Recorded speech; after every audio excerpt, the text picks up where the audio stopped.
Assalamualaikum teman-teman, selamat datang kembali di channel saya, Planemy Growth, sebuah wadah untuk kita tumbuh bersama ke arah yang lebih baik. Grow, grow, grow. Nah teman-teman, sekarang kita ada di edisi sharing-sharing berita. Namanya Better alias berita terkini. Oh ya, untuk teman-teman yang belum menyimak pembahasan sebelumnya, ada baiknya untuk membuka dulu video saya sebelumnya, agar pembahasannya bisa berkesinambungan. Linknya sudah saya cantumkan di box deskripsi ya. Teman-teman, berikut saya akan menyajikan ringkasan 5 berita top dunia yang terjadi di pekan kedua bulan November 2022. Berita pertama adalah berita WHO tentang akibat gelombang panas di Eropa. Teman-teman, Organisasi Kesehatan Dunia atau WHO mengatakan setidaknya 15.000 orang tewas akibat gelombang panas yang mendera Eropa tahun ini. Dampak terburuk dirasakan oleh dua negara yaitu Spanyol dan Jerman. Gelombang panas menerjang Eropa selama 3 bulan dari Juni hingga Agustus. Suhu yang sangat tinggi menyebabkan kekeringan terburuk di Eropa sejak abad pertengahan. WHO mengatakan peningkatan cuaca panas dan cuaca ekstrim lainnya akan menyebabkan lebih banyak penyakit dan kematian dalam beberapa dekade mendatang. Hal ini bisa dicegah bila ada tindakan drastis yang diambil. Berita kedua adalah berita tentang kebijakan terbaru Putin di perang Rusia-Ukraina. Teman-teman, Presiden Rusia Vladimir Putin akan mengerahkan narapidana atau napi dengan kasus berat seperti pembunuhan, perampokan, pencurian, narkoba atau kejahatan serius lainnya dalam perang di Ukraina. Ia telah menandatangani undang-undang yang mewajibkan warga negara dengan hukuman yang belum dihapus atau hukuman yang luar biasa untuk kejahatan serius di bawah KUHP Federasi Rusia dipanggil dinas militer untuk dimobilisasi ke Ukraina. Satu-satunya kelompok penjahat yang dikecualikan dari keputusan tersebut adalah mereka yang melakukan kejahatan seks terhadap anak di bawah umur, pengkhianatan, mata-mata atau terorisme. Pengecualian diterapkan pula kepada mereka yang dihukum karena percobaan pembunuhan pejabat pemerintah, pembajakan pesawat, aktivitas ekstremis, serta penanganan ilegal bahan nuklir dan zat radioaktif. Berita ketiga adalah berita tentang hacker yang ancam bocorkan data medis 9,7 juta warga Australia. Teman-teman, hacker mengancam akan membocorkan 9,7 juta data pelanggan dari perusahaan asuransi kesehatan terbesar di Australia dalam waktu 24 jam. Ancaman ini muncul setelah perusahaan tersebut menolak untuk membayar ancaman pemerasan.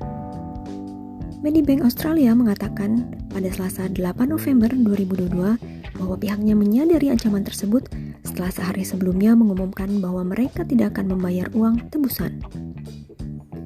Chief Executive Officer Medibank, David Kopskar, mendesak pelanggan untuk tetap waspada dan memperingatkan bahwa mereka dapat dihubungi oleh penjahat secara langsung. Berita keempat adalah berita tentang usulan ajudan senior Zelensky untuk menyerang Iran. Teman-teman, Mikhail Podolyak, seorang ajudan senior Presiden Ukraina Volodymyr Zelensky, menyerukan agar drone Iran dan pabrik rudal balistik harus dihancurkan. Seruan itu terjadi setelah Teheran mengakui telah menyerahkan pesawat tak berawak militer ke Rusia. Namun Iran bersikeras bahwa penyerahan drone dilakukan sebelum konflik Ukraina pecah pada akhir Februari. Baik Moskow dan Teheran telah berulang kali membantah pengiriman senjata telah terjadi di tengah konflik. Namun pada Sabtu 5 November 2022, Menteri Luar Negeri Iran, Hussein Amir-Abdollahian, mengakui bahwa negaranya memang telah menyediakan sejumlah kecil drone kepada Rusia beberapa bulan sebelum perang Ukraina. Dia juga membantah klaim bahwa Iran telah memasok Moskow dengan rudal.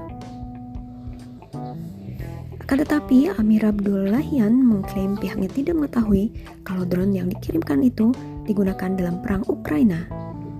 Dia meyakinkan Iran tetap berkomitmen menghentikan konflik. Berita terakhir adalah berita tentang bos tentara bayaran Rusia, Yevgeny Prigozhin. Teman-teman, bos pasukan tentara bayaran Rusia, Grup Wagner, Yevgeny Prigozhin mengaku telah ikut campur dalam pemilu Amerika Serikat dan akan terus melakukannya di masa depan.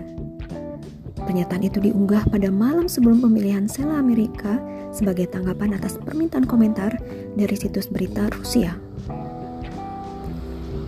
Pemilu Sela Amerika telah berlangsung pada Selasa 8 November 2022.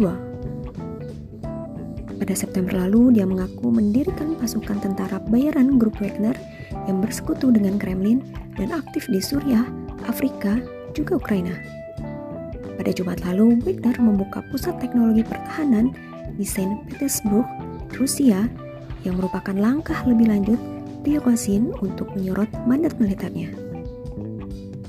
Nah teman-teman, sampai di sini dulu pembahasan secara singkat dan sederhana tentang 5 berita top dunia di edisi Better alias berita terkini. Oh ya, untuk teman-teman yang mau sharing pengetahuan atau berkomentar setara isu ini, boleh langsung tulis di kolom yang tersedia. Jangan lupa untuk tetap disclaimer on. Pelajari dengan betul sebelum terjun ke hal-hal yang tidak kita ketahui. Satu lagi teman-teman, jangan lupa dukung terus buku-buku antologi saya ya. Sudah bisa dipesan loh. Bagi yang berminat beli buku atau ingin belajar menjadi seorang penulis buku, bisa tulis pesan di kolom komentar atau DM saya di Instagram @dona_marianda. Jangan lupa follow akun saya juga di Tip Tip TV. Sampai jumpa lagi.